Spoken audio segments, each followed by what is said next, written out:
오늘의 이야기. 폐가 폐병원, 폐공장 등 세상에 존재하는 수많은 폐쇄된 공간들. 그 중에서는 폐도. 다니지 못하도록 폐지된 길, 즉 폐쇄된 길을 의미하는 폐도 역시 존재한다고 하는데, 이처럼 여러 사람들이 보행하지 못하도록 막아놓아 오랜 기간 사용되지 않은 길이라고 하는 상상만으로도 섬뜩해지는 공간. 폐도에서 기이한 일을 겪게 된다면, 그 자세한 이야기가 궁금하다면 지금 바로 함께 하세요.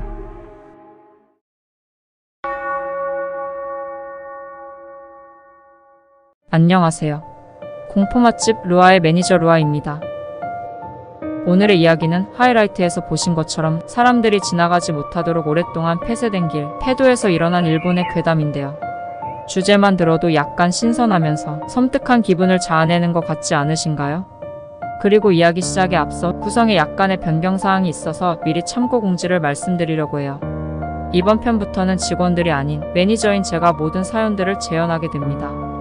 앞으로 뉴잇 여러분들의 공포여행 가이드가 되어 여러분들을 도와 더욱 맛있는 공포의 디너가 되실 수 있도록 꾸준히 함께하겠습니다. 그럼 오늘도 저와 함께 섬뜩하고 소름 끼치는 이번 이야기 속으로 빠져보실까요? 식사하실 준비가 되셨다면 지금부터 서빙해드리겠습니다. 주문번호 444번 손님, 주문하신 피의 스테이크가 나왔습니다. 루아의 오묘한 피의 스테이크. 그 7번째 이야기.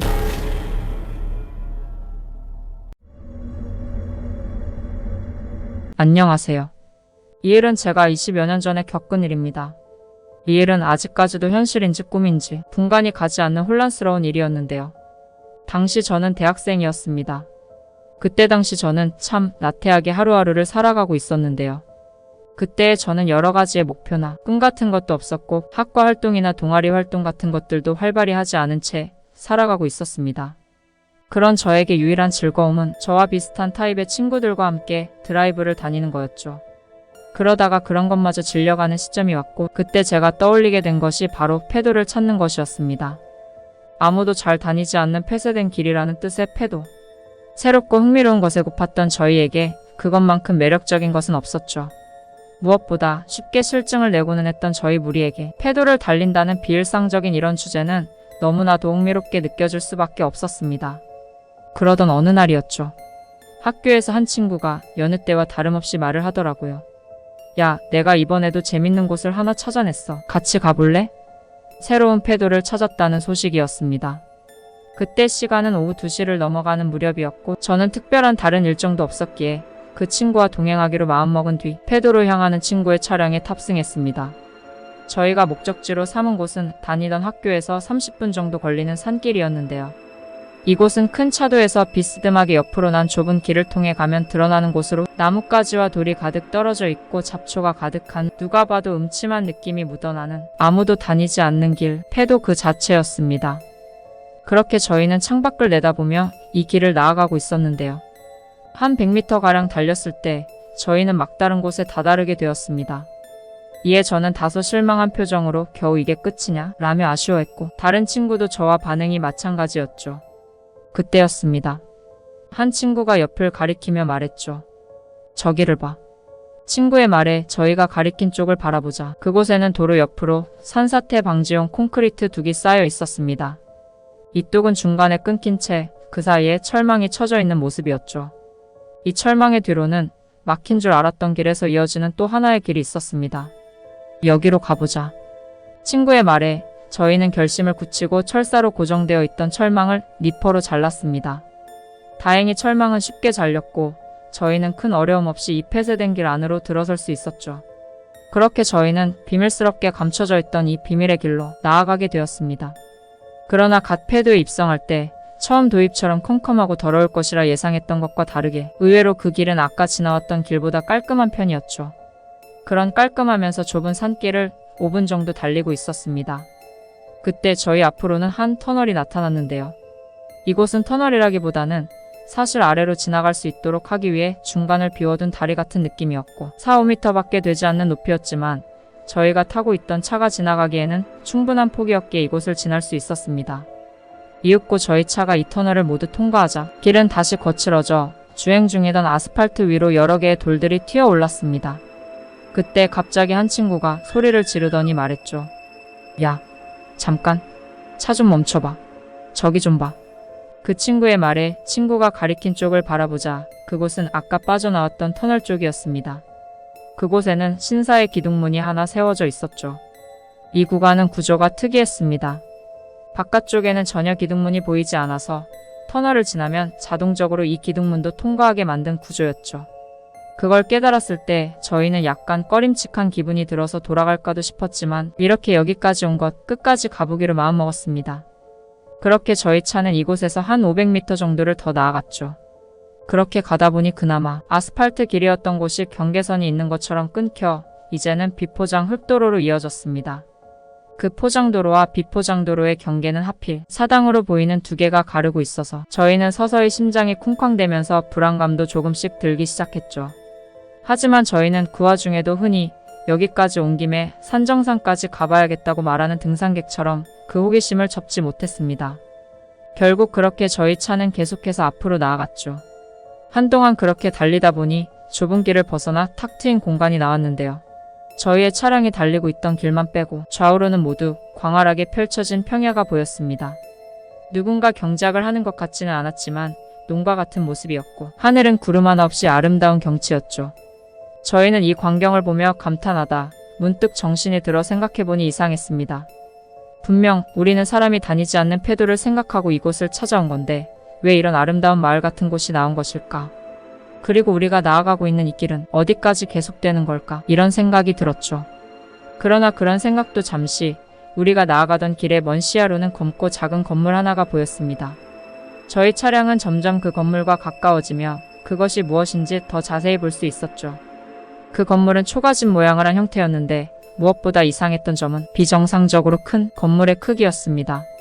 이곳에는 이 건물 외에 다른 건물들은 어떤 것도 없어 보였고 결국 이 건물이 이 길의 종착점인 듯 여겨져 저희는 차를 세우고 타고 있던 차량에서 내렸죠. 저희가 차에서 내리자 공기는 매우 좋았고 하늘은 아주 새파랬습니다. 주변으로는 바람소리나 새소리조차 들리지 않는 고요함이 흘렀죠. 이렇듯 풍경만 보면 너무도 이곳에 계속 살고 싶었으나 눈앞에 보이는 이 커다란 건물을 보는 순간 그 마음이 사그라들었습니다. 모르는 것에 대한 불안감과 호기심이 동시에 들었기 때문이죠. 그래서 저희는 이 건물을 올려다보며 지금도 이 집안에 누군가 살고 있는지 궁금해졌지만 고민 중이었습니다. 그때 제가 마음을 먹고 먼저 나서보기로 결심을 했습니다. 저는 친구들에게 물었죠. 안에 들어가 볼래? 저의 말에 한 친구는 동의를 했으나 다른 한 친구는 썩 내키지 않는지 자신은 우선 건물 한 바퀴를 다 돌아보고 오겠다고 말했죠. 결국 동의한 친구와 저만 일단 이 건물에 들어가 보기로 했습니다. 저희 둘이 열려있던 문을 열고 안으로 들어가자 안에서는 곰팡내 같은 독특한 냄새가 났죠. 저는 우선 이곳에 사람이 있는지 알아보기 위해 물었습니다. 실례합니다. 안에 누구 계신가요? 그러나 대답은 없었죠. 저희는 일단 사람이 없는 것을 확인했으니 안으로 계속해서 걸어 들어갔습니다. 걸어가다 보니 어느새 문 밖에 빛이 새어들어와 건물 안의 모습이 조금씩 보이기 시작했죠. 그곳은 나무 판자가 깔려있는 빈 공간이었습니다. 벽에는 선반 같은 게 붙어 있었고 그 선반 안에는 어떠한 물건도 놓여 있지 않았죠. 왼쪽 벽에는 미닫이문이 있었고 그 너머로 방이 있는 것 같았으나 그 외에는 마루와 벽뿐인 아무런 가구도 배치되어 있지 않은 공간 같았습니다. 저는 용기를 내 이곳 역시 아무도 안 계시냐고 물은 뒤 대답 없는 방의 미닫이문을 열어보았죠. 방 안은 의외로 밝았습니다. 저희가 이 건물에 들어온 입구 쪽보다 훨씬 밝았는데요. 그런데 이상한 것은 상당히 큰 방의 크기였습니다. 이곳은 건물 크기만큼 방도 컸죠. 체감상 체육관 하나는 되는 정도였던 것 같아요. 그리고 거기다 기이하게도 균등한 비율로 5개의 굵은 나무 기둥들이 바닥부터 천장까지 닿아 있었습니다. 그 굵기는 한 3m 정도로 보였고 길이는 10m에 육박하는 길이었죠. 그런 나무 기둥이 5개나 있었는데 이 광경을 보고 있던 중 그때 한 친구가 말했습니다. 야, 근데 일본에 이렇게 큰 나무가 있어? 친구의 말에 저는 맞장구를 치듯 고개를 끄덕였죠. 여태 제가 일본에 살면서 한 번도 본 적 없는 크기의 기둥이었습니다.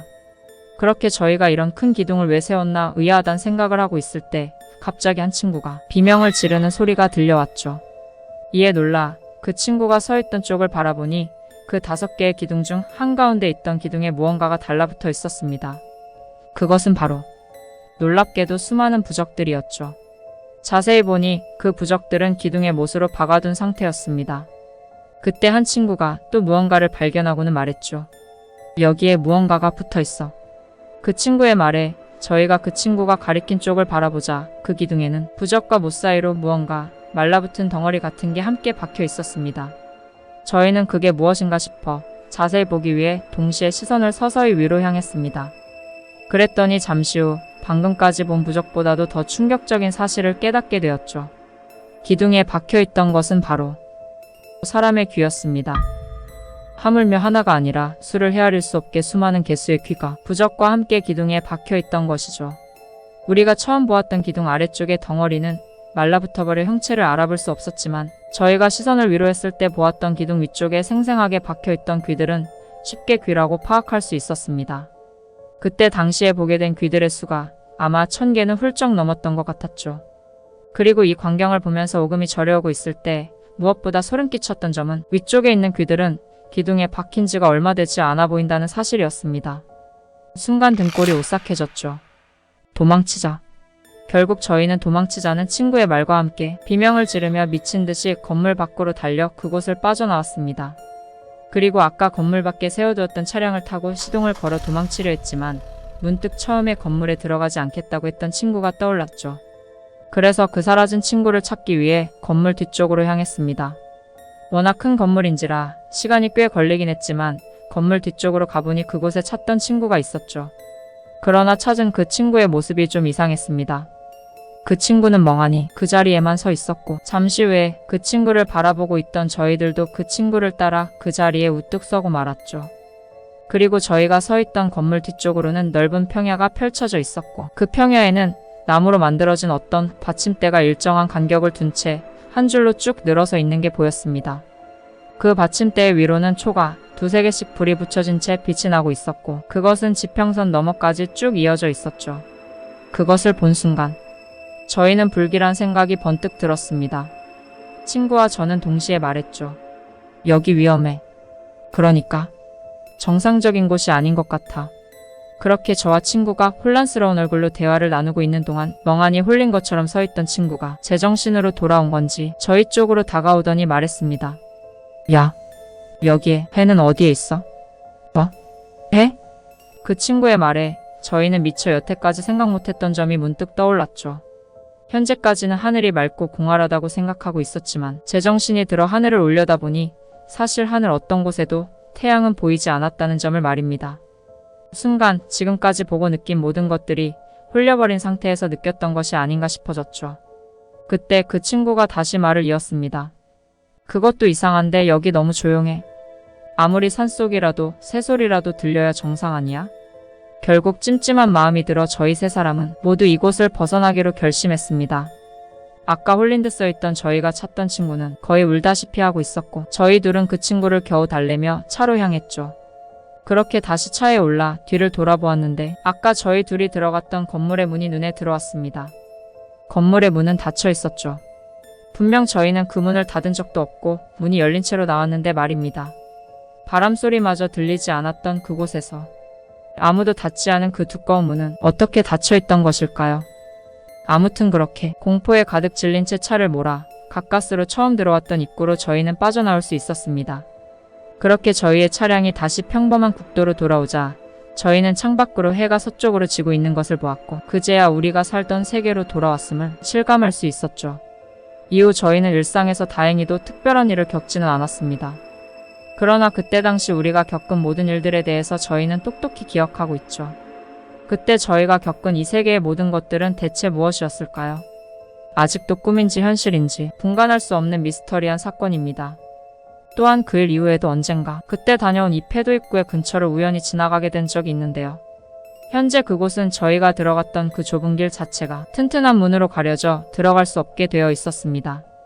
만약 이곳이 그때처럼 쉽게 들어갈 수 있도록 개방되어 있더라도 저희는 다시 들어갈 생각은 절대 없지만 저희처럼 호기심 많은 누군가는 어쩌면 저희와 똑같은 선택을 했을지도 모르겠네요.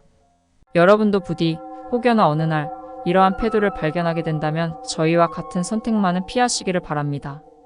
만약 그때의 저희처럼 그곳에 홀려버린 상태에서 깨어나지 못한다면 그곳에 갇혀 영원히 돌아오지 못할지도 모르니까요.